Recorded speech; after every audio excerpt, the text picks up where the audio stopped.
Hi everybody, I'm Monica Morales and you're watching the Monica Makes It Happen social media show. We're coming to you from our streaming studio right here on 42nd Street. It's Women's History Month, so you know what that means. We're bringing in women of power, women that you want to hear their stories, and today we have some incredible Latinas here. Meiling Toro is my co-host today, and I love her so much. I've been wanting to have you on the show for so long. What do you think of our streaming studio? It's amazing. Thank you for having me. It's fantastic to have you here. She is the founding member and the CEO of Freedom Global Network. And Julia Gadias Linares is a founding partner and CEO. She's going to join us later on. Two powerful Latinas. But first, this.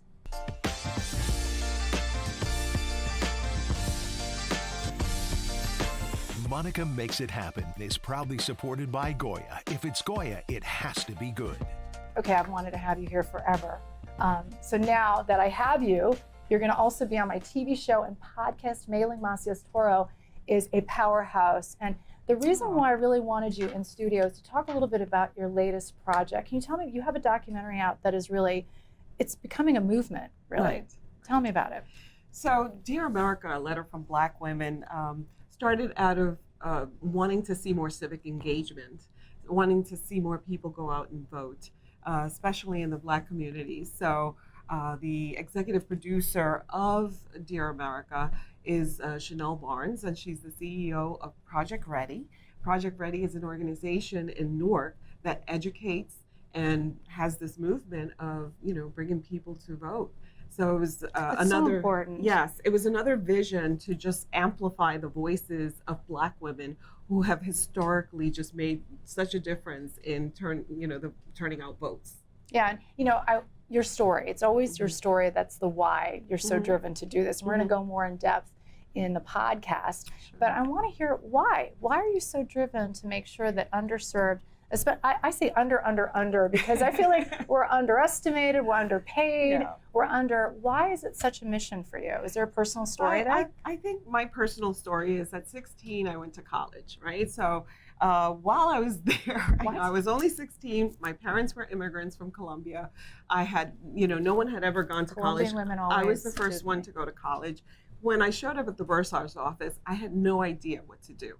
I had a dear friend, Cheryl Smith, God bless her, who took me by the hand and showed me how it worked, how you register, how you get financial aid.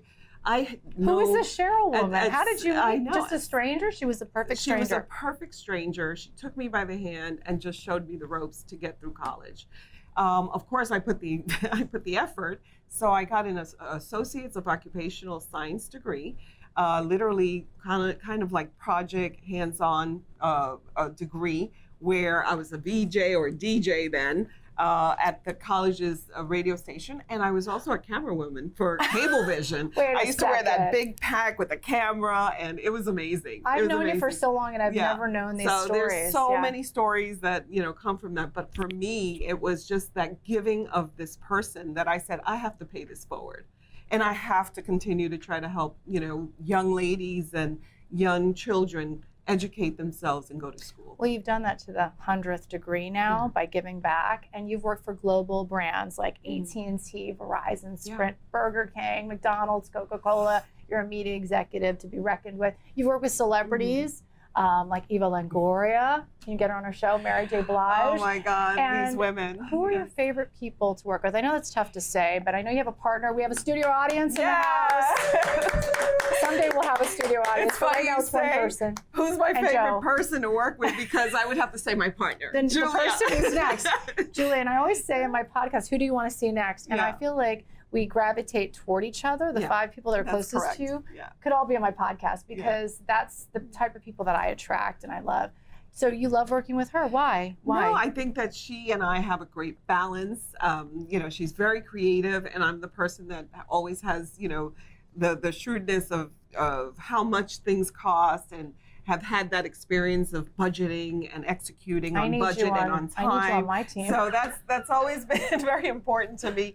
But taking it back in terms of the advertisement, I would say, it's not it's a man. Like the legend soccer player Pele, to me, was one of the most humbling people I've ever worked with. But then there's a woman, the queen of salsa, Celia Cruz.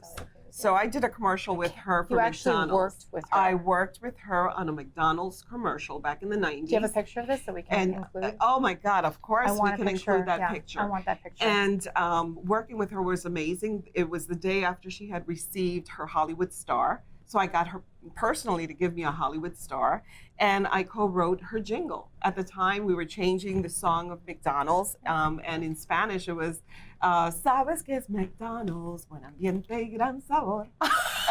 And in my days, and she can sing too. in my everybody. days, I was a singer as well. I was a salsa singer back in my teen years to my 20s. This is why we need a podcast. No, I already told you that this could be a proposal for a book, and I happen to know a publisher. We had him last week. Oh my goodness! So that yeah, would be big amazing. powerhouse, I Michael would definitely Clinton. need We help. love you. Yeah.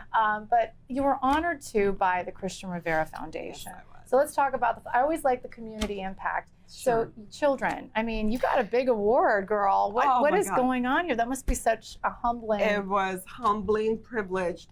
We love Cristian Rivera Yes, Foundation. We yes. love them. We love Shout out to Cristian Rivera, and definitely go to CristianRiveraFoundation.org and donate. So we fundraise for DIPG. DIPG is a devastating disease that affects children of young age. And because it's a terminal disease, we are researching how to best, in trials, how to best give a success rate to children. But our efforts also go to supporting the families because it's just such a devastating disease. And shout out to the board who works very hard in fundraising. Board, and of course, you're on that board. And it takes a board to really help, John Gungi Rivera, who has lost his son at 10 years old. And it's just a sad story to be able to put forward. But, the party now is at Cipriani's. So we were honored at Cipriani's. It was magnificent. Yeah. And then we have a 5K in June. We have a boat ride in July. And again, if you want to donate, you would just have to go to CristianRiveraFoundation.org without an H. Christian without an H. That's right, without an H. Thank you. You're what a beautiful person you are, and we love him, and we love his story. He's been on our show before. Oh, that's amazing. Yes. But if you want more, again, she's going to be on our podcast, number 7 on YouTube, and my TV show at the end of the month. Okay. Ooh, thanks for sounds being like on. fun. Yeah, thanks for being on.